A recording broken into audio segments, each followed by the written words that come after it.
Hi, I'm Miss Carrie, and I'm so glad that you've come to join me in my reading corner today.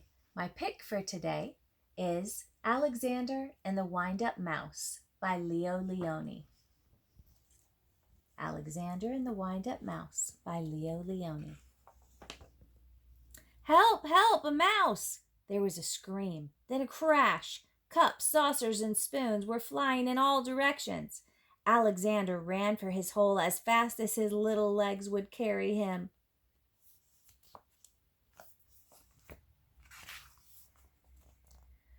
All Alexander wanted was a few crumbs, and yet every time they saw him, they would scream for help or chase him with a broom.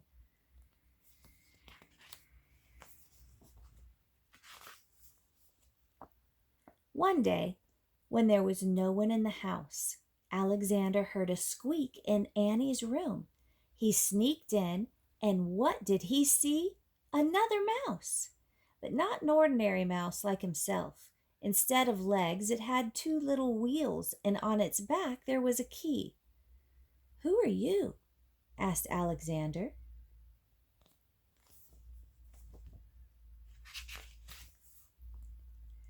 "I am Willy the wind-up mouse, Annie's favorite toy. They wind me to make me run around in circles. They cuddle me, and at night I sleep on a soft white pillow between the doll and a woolly teddy bear. Everyone loves me." "They don't care much for me," said Alexander sadly, but he was happy to have found a friend. "Let's go to the kitchen and look for crumbs," he said. "Oh, I can't," said Willy. "I can only move when they wind me, but I don't mind. Everybody loves me."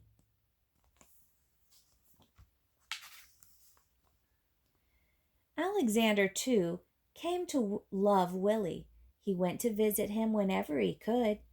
He told him of his adventures with brooms, flying saucers, and mouse traps.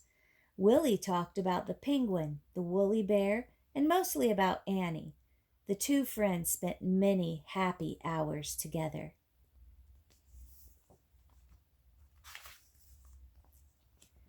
But when he was alone in the dark of his hideout, Alexander thought of Willy with envy.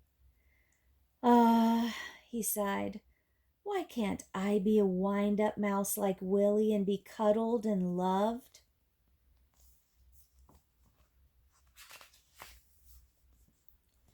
One day, Willy told a strange story.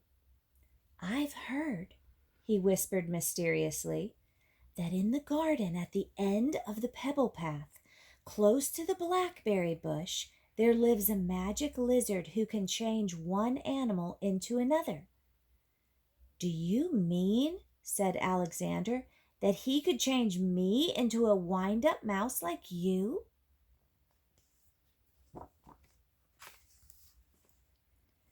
That very afternoon, Alexander went into the garden and ran to the end of the path. "Lizard, lizard," he whispered, and suddenly there stood before him, full of the colors of flowers and butterflies, a large lizard.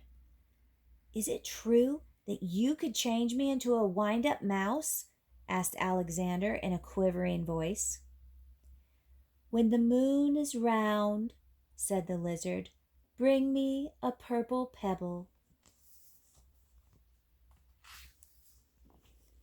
For days and days Alexander searched the garden for a purple pebble. In vain. He found yellow pebbles and blue pebbles and green pebbles, but not one tiny purple pebble.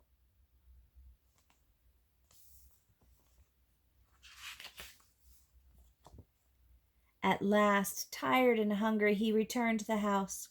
In a corner of the pantry he saw a box full of old toys, and there, between blocks and broken dolls, was Willy. "What happened?" said Alexander, surprised. Willy told him a sad story. It had been Annie's birthday. There had been a party and everyone had brought a gift. "The next day," Willy sighed, "many of the old toys were dumped in this box. We will all be thrown away." Alexander was almost in tears. Poor Willy, he thought, but then suddenly something caught his eye. Could it really be? Yes, it was. It was a little purple pebble.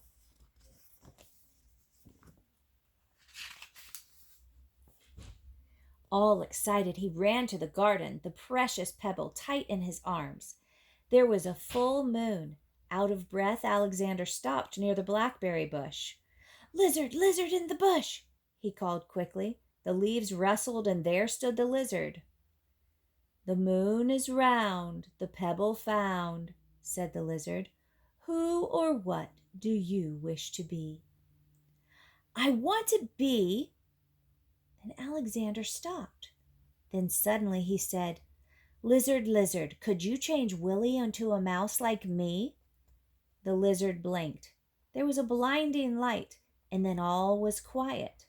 The purple pebble was gone. Alexander ran back to the house as fast as he could. The box was there, but alas, it was empty. Too late, he thought, and with a heavy heart, he went to his hole in the baseboard. Something squeaked. Cautiously, Alexander moved closer to the hole. There was a mouse inside. Who are you? Said Alexander, a little frightened. My name is Willy, said the mouse. Willy, cried Alexander. The lizard did it. He hugged Willy, and then they ran to the garden path, and there they danced until dawn. The end. I hope you enjoyed that story. Please come back and join me for my next reading corner. Bye for now.